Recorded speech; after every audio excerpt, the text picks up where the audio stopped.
বাড়ি কিনছেন, মুখ বন্ধ রাখুন। একটি নতুন গাড়ি নিচ্ছেন, মুখ বন্ধ রাখুন। নতুন ব্যবসা শুরু করতে যাচ্ছেন, মুখটা বন্ধ রাখুন। ছুটিতে যাচ্ছেন, মুখ বন্ধ রাখুন। নতুন কোর্স শুরু করছেন, মুখটা বন্ধ রাখুন। চাকরিতে পদোন্নতি হবে, মুখ বন্ধ রাখুন। জীবনের বড় বড় মুহূর্তে আমাদের মনে হয় প্রিয়জন বা বন্ধুদের জানালে খুশি হবে, মনে হয় সুখ ভাগ করলে দ্বিগুণ হয়। কিন্তু সত্যি বলতে কি, সবসময় তা হয় না, বরং অতি তাড়াতাড়ি মুখ খোলাই হয়ে দাঁড়ায় সবচেয়ে বড় ভুল। আমাদের স্বপ্ন আসলে এক একটা বীজ। এই বীজকে মাটিতে রোপণ করার পর যত্ন চাই, সুরক্ষা চাই। কিন্তু যদি খুব তাড়াতাড়ি সবাইকে দেখাতে ব্যস্ত হই, তখন সেটি শেকড় গজানোর আগেই শুকিয়ে যায়।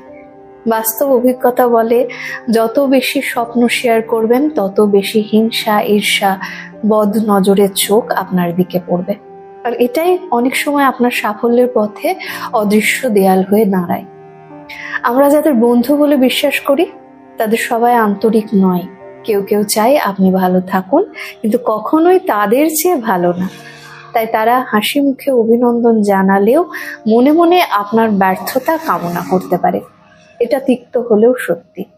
আমরা ভেবে নিই অন্তত পরিবার তো আমাদের সবচেয়ে নিরাপদ জায়গা, কিন্তু বাস্তবতা হলো পরিবারের ভেতরেও সূক্ষ্ম হিংসা থাকতে পারে।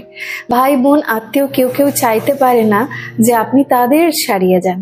এই গোপন প্রতিযোগিতা অনেক সময় আপনার আনন্দকে নিঃশব্দে বিষিয়ে দিতে পারে। অনেকে বলে বদনজর শুধু কুসংস্কার, কিন্তু অভিজ্ঞতা বলে অন্য কথা। মানুষ যখন আপনার উন্নতি দেখে ঈর্ষায় পুড়ে যায়, তখন সেটি নেতিবাচক এনার্জি আপনার জীবনে প্রভাব ফেলতে পারে।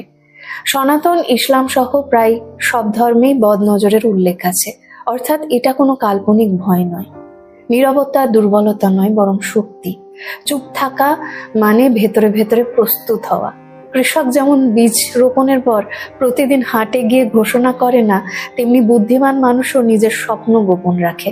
সময় এলে ফলাফল নিজেই কথা বলে, তখন আর কাউকে সেগুলো বোঝানোর প্রয়োজন হয় না।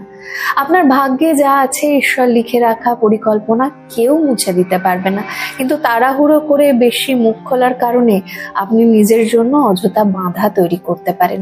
তাই বিশ্বাস রাখুন, ধৈর্য ধরুন, পরিশ্রম করুন এবং যতটা সম্ভব মুখটা বন্ধ রাখুন। মনে রাখবেন, স্বপ্নকে আগে ভাগে প্রকাশ করা মানে তাকে দুর্বল করে ফেলা। হিংসা, ঈর্ষা আর বদনজর সত্যি আপনার সাফল্যকে ধ্বংস করতে পারে। তাই যখনই জীবন আপনাকে কোনো বড় সুখবর দেবে, নতুন বাড়ি, গাড়ি, বিয়ে বা পদোন্নতি, তখন আনন্দে চিৎকার না করে নীরবে উপভোগ করুন। সময় এলে আপনার সাফল্যই পুরো পৃথিবীকে জানিয়ে দেবে আপনি কি করেছেন। কলমে অনিমেষ, কণ্ঠে পারমিতা।